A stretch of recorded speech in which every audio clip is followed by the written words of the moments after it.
లక్ష్మీ చెన్నకేశవ స్వామి ఆలయం భూములు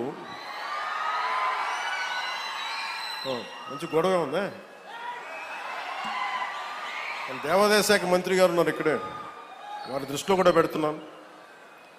అంటే ఆలయం భూములు అనగానే భగవంతుడి భూములు కదా దోచేద్దామని అందరికీ తేలిగ్గా ఉండదు.